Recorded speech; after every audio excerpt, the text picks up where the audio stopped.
This is a personal response to the policy statement published on the 20th of August 2021 by the new coalition of the Scottish National Party, also referred to as the Scottish Government, and the Scottish Green Party.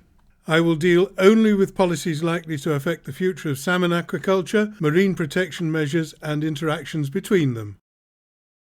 Hello, I'm James Merriweather, a biologist, an ecologist in the scientific sense, and therefore a scientist who is anxious to ensure that the natural world shall continue its magnificent 3.5 billion year existence, along with the evolved diversity and interactions of its millions of living organisms. I'm also anxious, and I repeat the word deliberately because action is urgent, to see us humans behave more responsibly within that natural world, an impossible ambition I know because of who we are. But surely when it's obvious we're messing up, we can take steps to behave more responsibly than we are doing. We have reached a stage of civilization at which we have the capacity to attack, weaken and even destroy components of the world we live in, the home upon which we depend for our very existence and survival. We're routinely destructive even when, ultimately, we are likely to disadvantage ourselves. What's the point of pulling the carpet from under our feet when with a little consideration and organisation we can devise ways to leave it in place and tread gently? I don't want to condemn fish farming across the board, but from my vantage point in the Northwest Highlands of Scotland, making good use of my time, eyes, camera and brain, I can tell that farming salmon in nets at sea is imposing unacceptable detrimental impacts on the sea that surrounds us, which to a significant extent sustains us. Salmon farming is a reckless activity that demonstrably, indeed obviously if we make the effort to learn and understand the evidence, is damaging marine and adjacent ecosystems. While carelessly exploiting the natural environment, salmon farming makes a few people extremely rich, a few more quite wealthy, and provides some modestly paid employment. But at what cost? I've explored the risks and costs of salmon farming in greater detail in a series of YouTube presentations available at the Aquaculture Academy channel. Links in the notes below. It would cause us little inconvenience to do without farmed salmon. Wild Atlantic salmon is an energetic, migratory, predatory fish with a complicated life cycle. Its nature and lifestyle make it one of the least suitable fish for farming, particularly since farmed salmon has wild relatives which we might prefer to eat. But they are all in tragic decline and on the brink of extinction, largely because of salmon farming. If anybody benefits from the farm stuff at all, it's industry bosses who make fat profits and consumers persuaded that the convenient and cheap product is luxury food.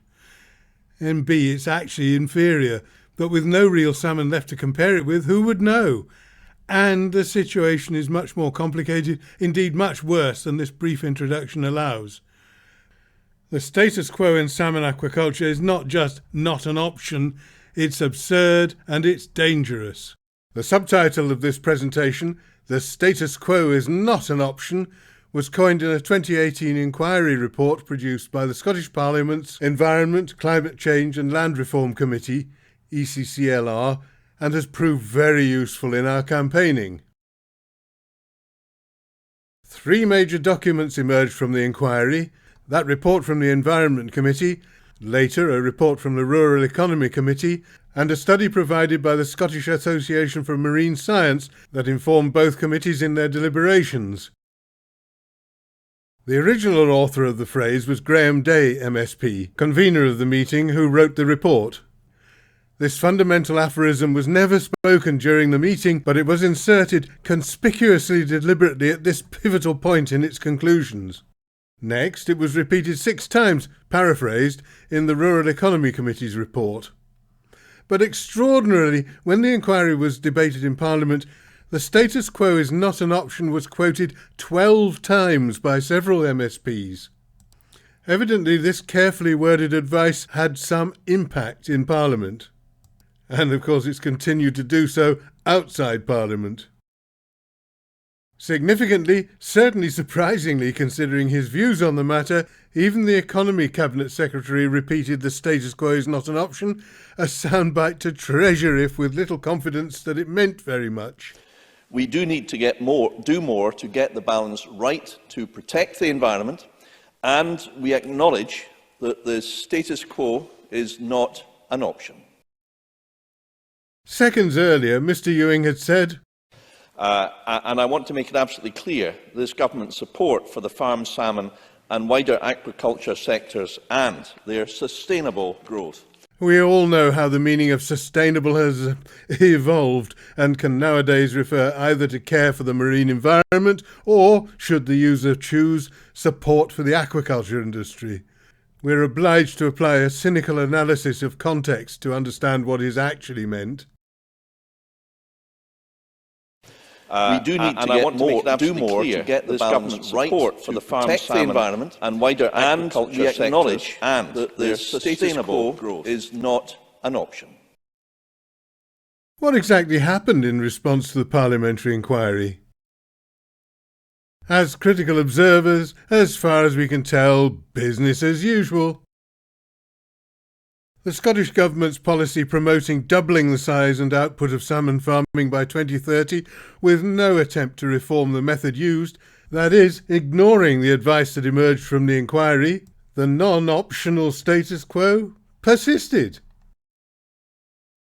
On the 20th of August 2021, the Scottish National Party, SNP, and the Scottish Green Party, SGP, agreed on a coalition, publishing a shared policy programme which included policy statements for both aquaculture, salmon farming in particular, and protection of the marine environment.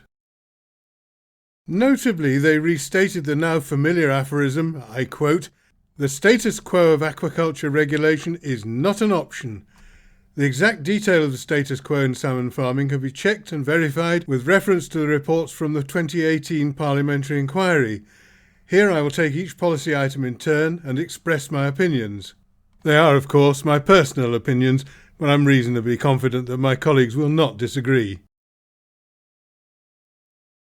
The aquaculture section covers less than a page, but the points it raises seem to tackle head-on the reform for which we are campaigning. Whether or not these policies will be enacted, literally or after methodical reinterpretation, remains to be seen. Next, under the heading Marine Protection, the policy statement is substantially longer. Parts of it are directly relevant with regard to the reform of salmon farming.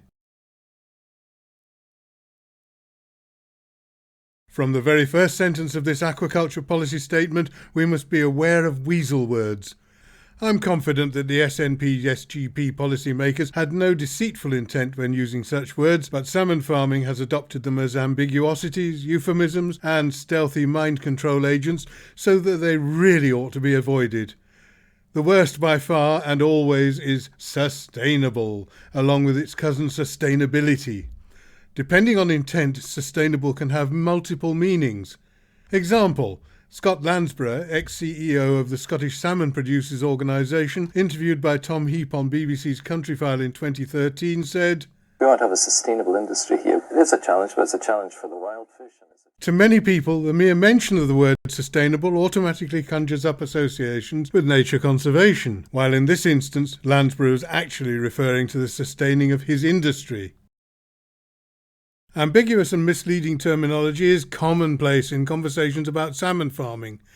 Another weasel word, also spoken here in our example, is challenge. We want to have a sustainable industry here. It is a challenge, but it's a challenge for the wild fish. Inserted to tone down more strident words like problem, disaster, failure, fiasco, and so on. There are several other of these weasel words that contain premeditated misunderstanding potential. Here, Pristine appeals to our nostalgia by referring to the original unspoilt pre-salmon pollution condition of fish farm sites, which could have been up to 20 or even 30 years ago. To be fair, only sustainable has crept into this document, and then by common convention, any hint of deception left to other users. Let's examine the text of the joint aquaculture policy, about which both parties have agreed that the status quo is not an option. I'll not apologise for repeating or alluding to the phrase many times, each time it becomes a relevant talking point. Aquaculture. The Scottish Government and the Scottish Green Party believe that Scotland should have a sustainable, diverse, competitive and economically viable aquaculture industry. I doubt that in this context it's intended to mislead, But here already is our favourite weasel word, sustainable, in the very first sentence. However, it should not be automatically assumed to carry solely environmental connotations, whereas in we want to have a sustainable industry here. It certainly represents the industry's point of view. Let us generously presume that in this instance, sustainable aquaculture industry carries an inclusive environment and industry connotation. Also, we shouldn't be misled by diverse, which here has nothing to do with biodiversity. I suppose it's referring to aquacultural product diversity, salmon, trout, rainbow trout, mussels, oysters, etc. But once more, a critical analysis might be advisable. On its face, the sentence seems to be a straightforward promise, but when closely examined it might turn out to be almost meaningless. And we must read on critically to see what the rest of the statement says to substantiate or refute our reservations. Reading on, the aquaculture industry must operate within environmental limits and with social licence and ensure there is a thriving marine ecosystem for future generations. To me, with social licence, strongly suggests community involvement, a privilege promised by the Community Empowerment Act Scotland of 2015, but to my knowledge not noticeably implemented. But then, ensure there is a thriving marine ecosystem for future generations? It's a fine aspiration, but something that salmon farmers will never be able to accomplish so long as they persist with their filthy methodology, rearing their fishes in nets at sea. Reform and rigorous regulation will be the only way to reinstate a thriving, stable, natural marine ecosystem in Scottish coastal waters. Without, this fundamental policy could fail completely. Continuing, and this paragraph surely commits the Scottish Government to implementing reform of the salmon aquaculture industry in accordance with its own parliamentary inquiry's conclusions and recommendations. We agree with the Scottish Parliament's REC and ECCLR committees that the status quo of aquaculture regulation is not an option. The status quo is not an option, and the option they suggest here is regulation, which we would qualify with reform. Yes, both parties recognise and agree with the conclusion of the 2018 parliamentary inquiry that, just for once, I need not and will not bother to say it out loud. Oh look, there it is anyway. We will reform the regulatory and planning framework, starting with an independent review to consider the effectiveness and efficiency of the current regime and make recommendations for further work by the end of 2021. An independent review? I hope we can expect this review not to disagree with the review already conducted, that parliamentary inquiry. The upcoming review was announced by numerous agencies, here in the industry's own magazine, Fish Farmer. After stagnation over the 3 years since the parliamentary inquiry, does this promise action that will ensure reform? We shall see, but reservations have already been expressed and questions raised. Does the open-minded Professor Griggs truly have unbiased understanding of salmon farming or any appreciation of the ecological harm it causes? Will the review body come under the influence of the Scottish Salmon Producers Organisation? No doubt they'll try it on. The industry provides, says Fish Farmer, a source of homegrown, nutritious, low-carbon protein that is enjoyed at home and abroad. First, and satirically of course, hey, forgive me, I am going to keep my pedantic lips buttoned about the upcoming split infinitive. With a carbon content of over 43%, protein is not low carbon. And seriously, as the public becomes aware of the problems with farmed salmon and stop buying it, it is becoming enjoyed at home and abroad less and less. This lady's comment during a demonstration outside an M&S store in England sounds very familiar. Family and friends, even strangers with whom I have shared my relatively recently acquired knowledge about salmon farming would tell a very similar story. And none of us eat farmed salmon. My sister works for an organisation in Scotland trying to stop a salmon farm being built. It was only because of her that I realised how bad the practices are. We should make people aware of that. Information shared can change minds. If the message is clear and plausible, there's no need for underhand persuasion tactics. Just tell the people and let them decide. Returning to the text, we will consider the effectiveness and efficiency of the current regime. Of course, the current regime has already been shown to be woefully inadequate, so I hope this is a given. We will develop a vision and strategy for sustainable aquaculture that places an enhanced emphasis on environmental protection and community benefits. Here it is again, sustainable aquaculture. The term can be so very ambiguous, though here there can be little doubt it's qualified with environmental protection. They better mean and enact what we interpret this policy to mean, and they'd be well advised to take notice of information provided by well-informed campaigners, of whom there are many, their expert advice freely available. For instance, here is one of our number, John Aitchison, representing one of the numerous concerned Scottish coastal community groups, Friends of the Sound of Jura. He was called as one of the witnesses in the Environment Committee's deliberations in the 2018 parliamentary inquiry. His well-informed, evidence-based testimony was in no small part responsible for the committee's ultimate conclusion that, well, you know the adage, because he provided data and sound arguments. John Aitchison. This is welcome, but it's been forced by the Information Commissioner enforcing a decision which the government refused to do, which was to publish this data because the industry said they didn't want to initially. But it's good that it's happening now. But what the aggregate data that there's been before has concealed is the massive spikes of sea lice in many farms. For instance, one in Shetland has 20 sea lice, adult female sea lice per fish, when the threshold for action is 8, and 8 very high. The threshold for action used to be 1, so that was the Code of Good Practice threshold for action. So if those spikes, those are the ones that are doing the biggest harm, and that information needs to be not just published but acted on instantly and something done about it, because the billions of sea lice larvae produced by those farms kill sea trout and damage and kill salmon. Scotland has many well-informed academic campaigners for salmon aquaculture reform. The Scottish Government and its agencies should consider calling upon their expertise not occasionally, but as a routine. It's worth keeping in mind that aquaculture industry spokespersons and staff present opinions driven by an obligation to defend their career and income. Conversely, arguments presented by anti-salmon farming campaigners who do not have financial interests or expect remuneration are informed and inspired entirely by evidence, allowing for objectivity and impartiality. Back to the list. We will begin an immediate programme of work to better protect wildlife and the environment. Wow! Can that promise be misinterpreted? The parliamentary inquiry raised our hopes, later dashed by government inaction, but this does seem to be the sort of promise we have long been campaigning for. Let's try to be optimistic. But do they realise that to achieve that goal, nets must be abolished? That's the bottom line, and it truly is a big ask.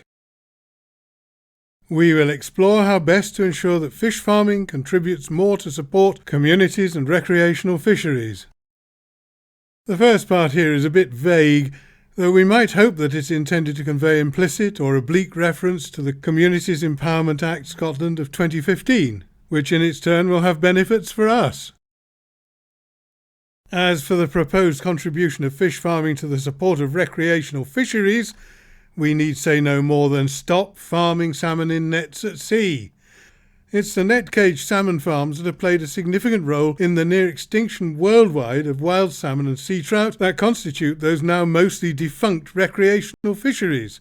See my video about fish farm sea lice and read reports about disease epidemics in salmon farms that infect and kill their wild cousins. That's not a challenge, that's a catastrophe.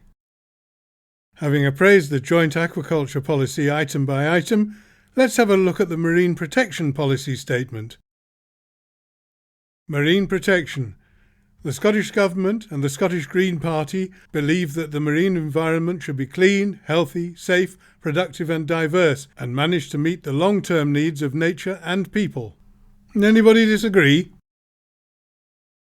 As part of this vision, we are determined to make step change in marine protection and to deliver on our shared commitment to achieve and maintain good environmental status for all of Scotland's seas, offshore and inshore. Anybody object? We specifically commit to restoring marine habitats in Scotland's inshore waters with the aim of achieving good environmental status, recognising that those waters contain an array of rich marine wildlife and biodiversity. There are two fundamentally important points here. First, we specifically commit to restoring marine habitats in Scotland's inshore waters. The inshore waters are precisely where the salmon farms are sited, where marine habitats are being degraded by them by smothering with solid waste, an astonishing 1,000 tonnes per farm per annum, and that's industry data, intoxication, acknowledged by SEPA research, and eutrophication, an inevitable ecological response to enrichment by dissolved salmon excreted ammonia and phosphate.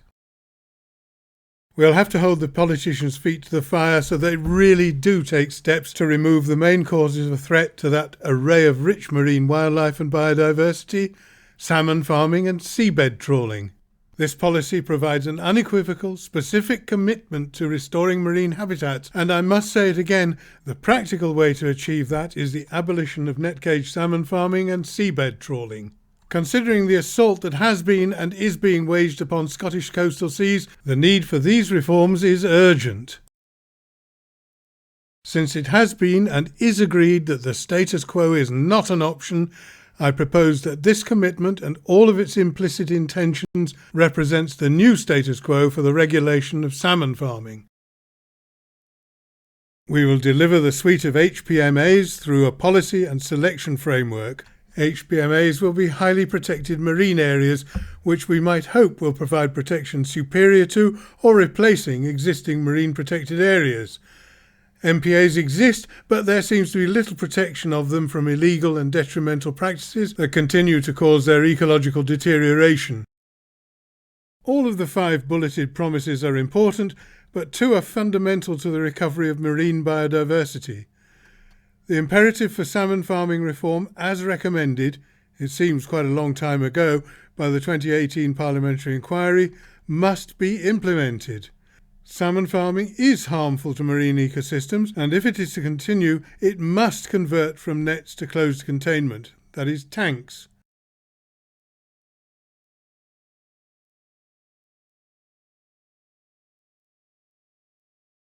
The final paragraph states a policy which will require rigorous implementation. Improved public engagement at all key stages would be a significant contribution to community participation and empowerment. Let's consider once more that apparently solid commitment to salmon aquaculture reform. With its many encouraging promises of radical changes in aquaculture practice and marine protection, this document surely signifies a, dare I say it, sustainable future for the Scottish coastal marine environment? I do hope so.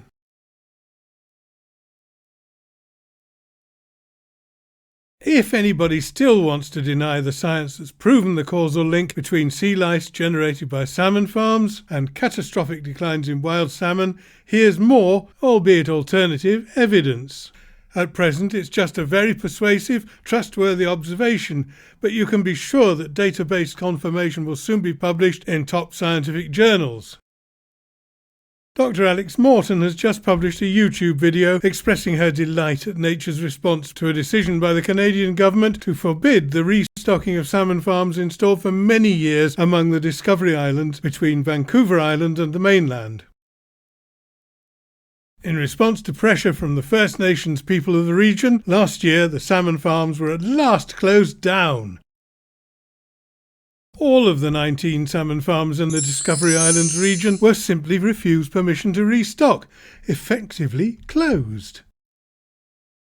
In consequence, the sea lice that had been plaguing the farmed and wild salmon simply vanished within less than a year.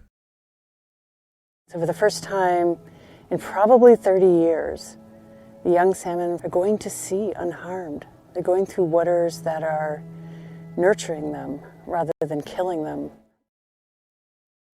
So please watch the video and hope that more closures will follow in the rest of Canada and around the world. If we must have farmed salmon, it's got to be up to the aquaculture industry to adopt methods that separate their pest and disease-ridden, polluting farms from the marine environment. Mitigation measures already exist, claimed by the industry to be unproven and too expensive. Neither is true. Land-based farms are already in production, and the old-fashioned salmon farming companies are very, very rich, having enjoyed half a century of waste disposal completely free of cost and conscience. The time has come for them to make real their until now utterly dishonest boast of responsible, sustainable production. For nature's sake, it's time for them to adopt closed containment. So what this teaches us is that when you take the salmon farms out, the lice disappear. No farms, no lice. Why should the status quo not be an option? The inquiry reports set the reasons out clearly, and their conclusions agree largely with us campaigners. Here are just some of those reasons from a biologist member of the public's point of view. Here's the complete list of the problems, that's disasters, not challenges, caused by farming Atlantic salmon in nets at sea. It's shocking, don't you agree? All except 2 items would be eliminated by the implementation of a single mitigation measure: abolish the nets. To put it mildly, the aquaculture industry won't like it, but the Scottish marine and freshwater environments will be grateful at every level. The Scottish Government calls for collective action to help hit net zero. That's fine, let's do that. But how about, while we're at it, collective action to help hit zero nets?